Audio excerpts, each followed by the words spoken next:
નમસ્કાર વિદ્યાર્થી મિત્રો, યુટ્યુબ ચેનલમાં આપનું હાર્દિક સ્વાગત છે. બરાબર છે બાળકો, આપણે ધાન્ય પાકોમાં બે પાકો વિશે માહિતી મેળવી, ડાંગરનો પાક અને ઘઉંનો પાક.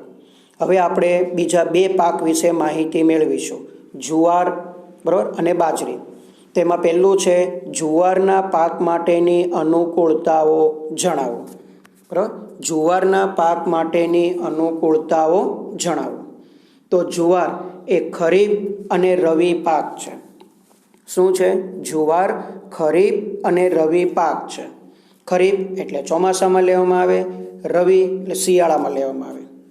તેનું વિશેષ પ્રમાણમાં વાવેતર દક્ષિણના ઉચ્ચ પ્રદેશમાં સૂકા અને ઓછા વરસાદવાળા વિસ્તારોમાં જોવા મળે છે. જો જુવારના પાકનું ઉત્પાદન ક્યાં જોવા મળે? દક્ષિણના ઉચ્ચ પ્રદેશમાં, કે જે સૂકા વિસ્તાર છે અને ત્યાં વરસાદ પણ કેવો પડે છે? ઓછો પડે છે. તો એવા વિસ્તારોમાં જુવારના પાકની ખેતી કરવામાં આવે છે. ડાંગર અને ઘઉં પછી જુવાર ભારતમાં સૌથી વધુ ઉત્પન્ન થતું ધાન્ય ગણાય છે. સૌથી વધુ ઉત્પાદન કયા ધાન્ય પાકનું થાય? ડાંગરનું. બીજા કયા પાકનું થાય? ઘઉંનું. અને ત્રીજા કયા પાકનું સૌથી વધુ ઉત્પાદન ભારતમાં થાય? જુવારનું. એટલે કે ડાંગર અને ઘઉં પછી જુવાર ભારતમાં સૌથી વધુ ઉત્પન્ન થતું ધાન્ય પાક ગણવામાં આવે છે. હવે આપણે તેની અનુકૂળતા જોઈએ કે જુવારના પાકને કઈ કઈ અનુકૂળતાઓની જરૂર પડે છે. તેને 25°C થી 30°C જેટલું તાપમાન જુવારના પાકને અનુકૂળ આવે છે. 50 સેન્ટીમીટર જેટલો વરસાદ, જો વરસાદ બહુ ઓછો, આમ રીતે ઓછા વરસાદવાળા વિસ્તારમાં થાય, એટલે કે 50 સેન્ટીમીટર જેટલો વરસાદ અને ગોરાડું જમીન આ પાકને અનુકૂળ આવે છે. કયા પાકને? જુવારના પાકને. 25°C થી 30°C જેટલું તાપમાન, 50 સેન્ટીમીટર જેટલો વરસાદ અને ગોરાડું જમીન જુવારના પાકને અનુકૂળ આવે છે. તે જાડા ધાન્ય તરીકેનો પાક પણ કહેવામાં આવે છે. જોઈને જાડું ધાન્ય કહેવાય. આ જુવાર, બાજરી અને મકાઈ, આ ત્રણ છે ને એ જાડું ધાન્ય કહેવાય. જાડું ધાન્ય એટલે પચવામાં ભારે હોય છે.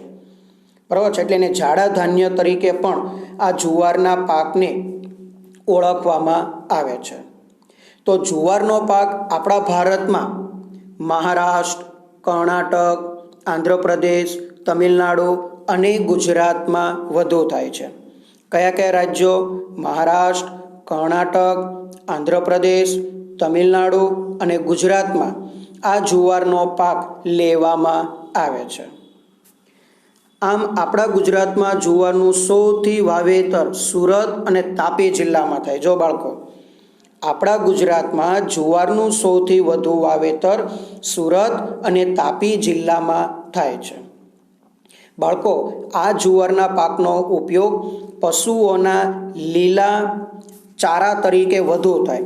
આ પશુઓને જે લીલો ચારો આપે ને, ગાય, ભેંસ ને બધાને, તો લીલા ચારા તરીકે આ જુવારના પાકનો ઉપયોગ કરવામાં આવે છે. એટલે ગુજરાતમાં લીલા ચારા તરીકે આ પાકને ઓળખવામાં આવે છે. કયો પાક? તો જુવારનો પાક. હવે આપણે જોઈશું બાજરીનો પાક. બરાબર છે બાળકો, એટલું યાદ રાખજો, બાજરી એ શ્રમજીવીઓનું ધાન્ય ગણાય છે. જો વિકલ્પમાં પૂછે તો ધ્યાન રાખજો કે શ્રમજીવીઓનું ધાન્ય કયું? તો બાજરી. બરાબર છે, એ શ્રમજીવીઓનું ધાન્ય કહેવામાં આવે છે. તો બાજરીમાં જોઈએ તો બાજરીની અંદર ગુજરાતમાં બાજરીના વાવેતરમાં બનાસકાંઠા જિલ્લો મોખરે છે. બરાબર, એટલે ગુજરાતમાં બાજરીના વાવેતરમાં સૌથી વધુ મોખરે કયો જિલ્લો છે? બનાસકાંઠા. ત્યાં બાજરીનું ઉત્પાદન સૌથી વધુ થાય છે.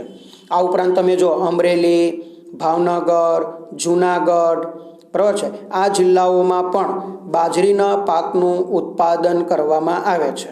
એમાં બનાસકાંઠા જિલ્લો કેવો છે? મોખરે છે. બાજરીના પાકને કઈ કઈ અનુકૂળતાઓની જરૂર પડે? તો 25°C થી 30°C જેટલું તાપમાન, 40 થી 50 સેન્ટીમીટર જેટલો વરસાદ. જો એને વરસાદ બહુ ઓછો જોઈએ, કેમ કે ઓછા વરસાદવાળો પાક જુવાર અને બાજરી, અને હલકી રેતાળ જમીનમાં તે સારી રીતે આ પાક ખીલી ઉઠે છે. એટલે કે હલકી રેતાળ ગોરાળું જમીન હોય ને એમાં બાજરીનો પાક વાવવામાં આવે છે અને ત્યાં સારો એવો એ પાક પણ થાય છે. આપણા ભારતમાં બાજરીનો પાક કયા કયા રાજ્યોમાં લેવાય છે? રાજસ્થાન. જો બાળકો એટલું યાદ રાખજો, ભારતમાં સૌથી વધુ બાજરીનું ઉત્પાદન રાજસ્થાન રાજ્યમાં થાય છે. એટલે સૌથી વધુ ઉત્પાદન કરતું રાજ્ય કઈ બાજરીમાં? તો કયું? રાજસ્થાન. બરાબર. અને ગુજરાતમાં સૌથી વધુ બાજરી ઉત્પાદન કરતો જિલ્લો કે તો કયો? બનાસકાંઠા. આ ઉપરાંત ગુજરાત, ઉત્તર પ્રદેશ, મહારાષ્ટ્ર વગેરે બાજરીના મુખ્ય ઉત્પાદક રાજ્યો ગણવામાં આવે છે. બરાબર છે. તો આ જે 4 રાજ્યો છે એ 4 રાજ્યોમાં બાજરીનું ઉત્પાદન સૌથી વધુ કરવામાં આવે છે. ભારતમાં સૌથી વધુ બાજરીનું ઉત્પાદન કયા રાજ્યમાં બાળકો? રાજસ્થાન. અને જો ગુજરાત પૂછે કે ગુજરાતમાં સૌથી વધુ ઉત્પાદનમાં કયો જિલ્લો? તો બનાસકાંઠા જિલ્લો. એટલું યાદ રાખજો બાળકો, વિકલ્પ તરીકે તમને પૂછે. તો આ હતી જુવાર અને બાજરીના પાક માટેના અનુકૂળ સંજોગો અને તેનું ઉત્પાદન કરતા રાજ્યો. ધન્યવાદ બાળકો.